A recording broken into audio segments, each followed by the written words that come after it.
thank you for stopping by our channel again.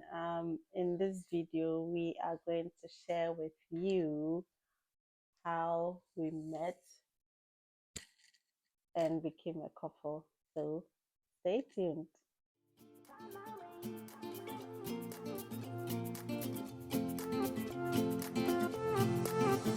A new place, a new home for a while. Let me feel alive. Nothing to hold me back. Take my time. So I think the starting point for our relationship was an event that was organized by the Cambridge Ghanaian University Society, Hooks, and then Powerhouse Ministries. Yeah, so it was a joint event. Yeah, so that was with Cambridge University Ghanaian Society to organize a welcoming event. And I mean, as freshmen, you were looking forward to seeing new people, and it was particularly welcoming to see people from your home country who are also here to study, and you all find yourself in the same boat. So I guess, I mean, for me, the first time I saw you, you were one of the many students who have come around to come and study. Just that, unfortunately, you were coming from University of Ghana, which. What do you mean by unfortunately? But I was coming from KNUST, and in Ghana, we all know there are two universities, KNUST and all the others. So, yes, it was nice seeing you, knowing that we've got comrades coming from Ghana. I mean, we didn't even get a chance to talk. I mean, it was just seeing you, saying hello, introducing ourselves. And I think that was it for the first time I saw you. And by that time, I was already in a relationship. There was nothing like trying to get to know you beyond just acquaintance, right? Yeah, so that was the first point. And then, I mean, Powerhouse Ministry is a central point in the life of the Ghanaian students who had come to study at the time. Because at that time there were about 6 scholars in that particular year. Yes, we were about 6 or 7. And many of us, we were all Ghanaians. Yes. So it was very easy to bond with each other. Yes. And I think Powerhouse Ministry, represented by Pastor Prince Oseje and Reverend and Mama Sandra. I mean, they made us feel home. They really welcomed us. Moved to Cambridge.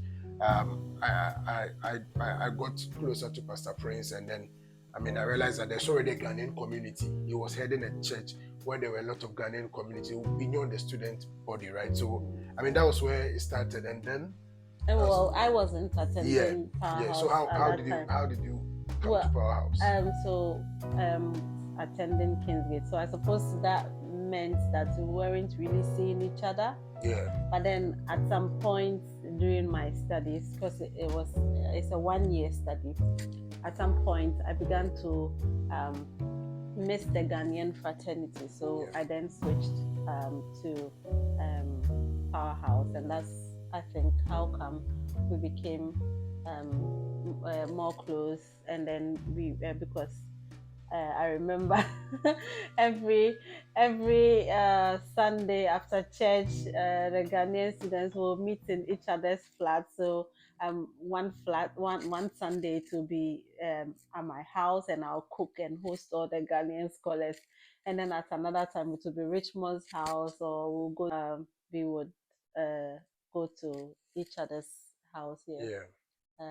And that's where we started bonding with each other, right? Because we started seeing each other very often, almost every Sunday after church. I guess it was a bit natural now, getting to know each other better, going to each other's home, seeing how things are done. I mean, interacting, knowing more about you, where you've come from, how was your journey like, your story, and everything. I mean, the ability to open up to other people and learn about their experiences, I guess, also opened up what I can possibly learn about you. But well, the thing is that, and this is where for me it gets spiritual, because I knew through word of knowledge that I was going to meet my husband in Cambridge, and I had been told also that my husband is a doctor. Now, when I got here, um, I had many friends in the Ghanaian community, and I don't take these things lightly. I always know that being married to someone has got an element of destiny in it, and I know, and I've always wanted God to direct my path. So I still, even though this doctor had proposed to me, and I already had a word of knowledge that I was going to marry a doctor, I didn't just jump straight into the relationship to say, hey, yes, this is it's all matching like that. I still prayed about it, and as I was praying about it, my spirit was not settling that it was um this particular doctor. But then here you were, when you later proposed to me, but you weren't a doctor, and how you ended up becoming a doctor in the end, because now you're Dr. Richmond Juvenile Asianti. So Yes. fulfillment of prophecy for Yeah. me. Yeah. So yeah, I think um I wouldn't say, I mean, yeah, definitely I was in a relationship. We got to the point where we realized that things are really not going the way we expected things to move. And I think it was by consensus that look, it will be helpful if we just give this go our separate ways to so but then the more we got to know each other, the more, I mean, we visited each other, spoke, I mean, over long, I mean, long conversations. We literally couldn't get enough of each other, just always trying to hang around, be in each other's company. It got to a point where the pastor's kids even noticed that something was going on. I've not even proposed to you, right? Yeah, And those little the girls, chemistry was just showing so much. yeah, And then prior to going to collect my data yeah, for my master's research, you then proposed to me, yeah.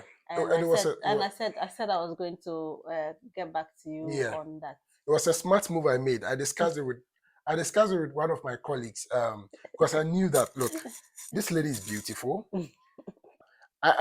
There was something that made me think that look, I like this lady.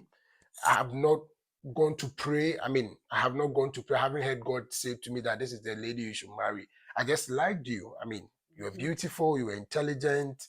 I Mhm. mean, I loved your cooking.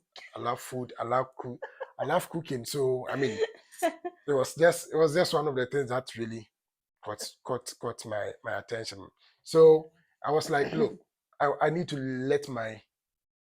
I need to let you know my intentions. I quickly tried to organize something, and that's when I invited you to come to the famous on Confusion. And yeah, yes, I made my intention known to you. I mean, Yeah, I knew you were going to say you were going to pray about it, but deep down I knew that, I mean, there is that chemistry, there's something there. yeah, So, but then I just had to give you the benefit of the doubt and then yeah, allow you to think on it and then pray. And yeah. then, Which is yeah, like my usual modus operandi. yeah, I did my prayers, and I got further words of um, wisdom, knowledge. And so I came back, and knowing how well you had bonded with Pastor Prince and all that, I came to tell him that, oh, well, you have actually proposed and you wanted to be in a relationship with me, didn't you? yeah, And hadn't you? And then Pastor Prince was also praised in the prophetic. Surprise, surprise. So he yeah. just said to me, well, I've already seen this coming, seen that it was going to, you guys were going to end up together, but Wow. I didn't want to influence anything. I just let things be. And I mean, I wanted to demonstrate to you that, yeah, I care about you and you can trust me with your heart. You can trust me with, I mean, your life essentially. So, mm, I had to up my game. I had to improve my cooking skills. I mean, I had to cycle all the way from Darwin to Hastings Road to Aldi to go and do shopping and bring it to you, do some steal for my college and cycle. I remember one time I was cycling and climbing the mountain, and Pastor Prince was behind me in his car, and I didn't know. And he just drove past me and he said, Abrante, oh boy, I didn't know that. I knew what I wanted. So that's like individual effort. Yeah. In summary, what worked for us, and this is something that we need to highlight, is the fact that one, student societies play a crucial role in the settling in process and also in developing a rich social network, which is what we found with Cambridge University Ghanaian Society, which we have been members since we came to Cambridge. Although we are no longer students, but we are active members. We attend meetings. We try to welcome new students, sometimes bring them home. Yeah, because we know their value. Yeah. Well, Cambridge really does well to have so many societies, and there's so many societies that cover almost every interest. Like it's amazing. Yeah, but it's not just the society, it's also how Cambridge bring people together. I mean, there are a lot of love stories that were curated with love brewed in Cambridge. Yeah, love brewed in Cambridge, babies born in Cambridge. I mean, families raised in Cambridge. And that is a good thing. But I mean, I was emphasizing the importance of these clubs and societies. They play a crucial role in students coming together and then settling, finding a home. And it's incredibly important when you've come from as an international student to be able to find people from the same country who can understand you. I mean, the cultural shocks are there. You can't sugarcoat them. The way we learn, the way we are taught, how we access information was radically different. So it was. But there's support. Exactly. Student clubs and society is crucial. And then, of course, I mean, not everyone is religious, which we understand. I mean, we are Christians. So you find people with similar interests. Yes. And through that you can meet potential partners. I mean, for us, then it's not just the religion, but it's also about the community, the community of interest, the community of faith, and then the different people. And this is something you'll find in Cambridge. So it's a very beautiful story. So yes, thank you so much for watching. We still have more content to share about living in Cambridge. You can follow us on our social media. All right. Leave us your comments, hit the subscribe button, like this video, share with your friends. Let's create more life stories in Cambridge.